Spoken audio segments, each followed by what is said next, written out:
everyone! Welcome back to my YouTube channel. So today, nabuhat ko sa ang i-order nga kanang isda.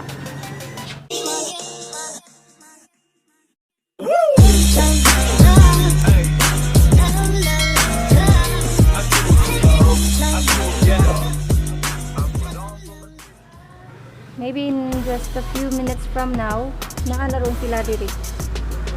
So, mag-unboxing ko ron guys. Then, I'm so excited nga na napupuin nyo nga isda. Mora na yung ang hobby for now. Aside from making content in YouTube channel, I have also my hobby. Kanang bago pa ninang discover guys nga fish keeper na daay ko ron. Mauna ko mo atiman og mga isda unlike before. So makalingaw siya guys nga hobby.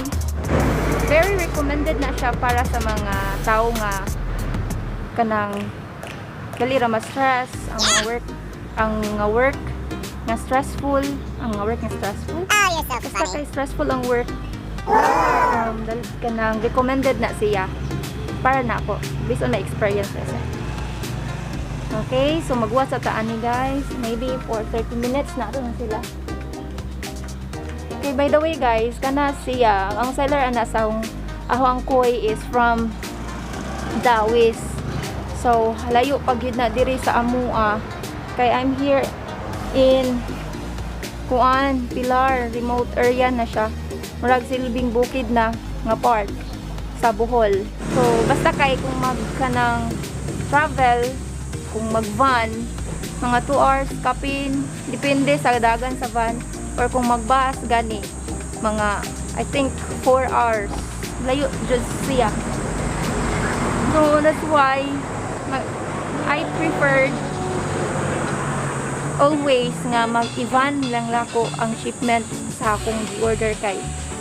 Kung ang isda manggod, madugay-dugayan, maluyas adnaan, maybe that's the cause nga mamatay ang isda tungod sa biyahe, kalayon sa biyahe.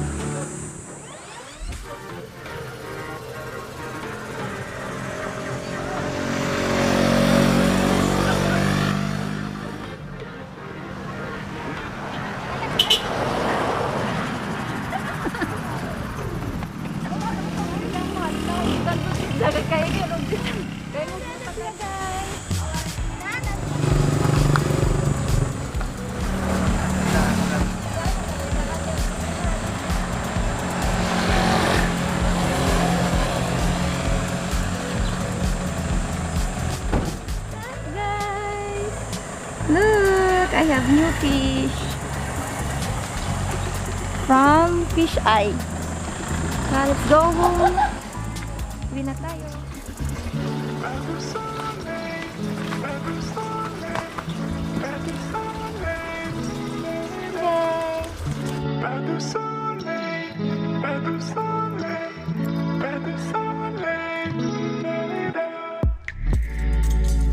From Fish Eye from Dawis, Bohol.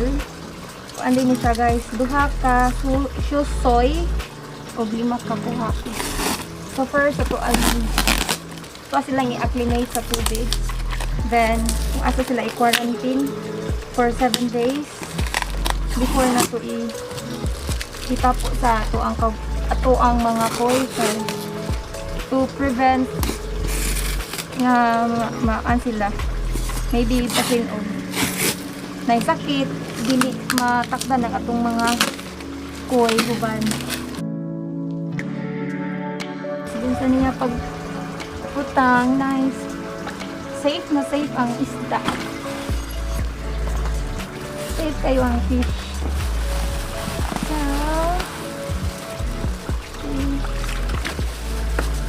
ito yung acclimate.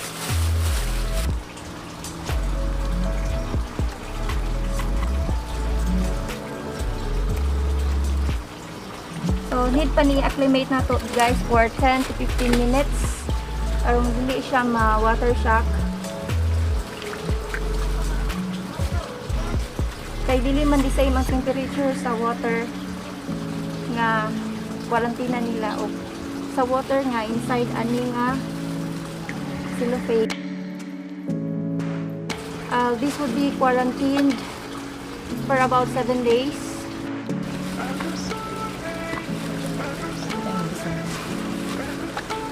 So, since nga 15 minutes naman guys, ato na ning i-release sa tubig nga kanang ano sila i-quarantine. Susoy. Nice ang susoy. Susoy. Hako.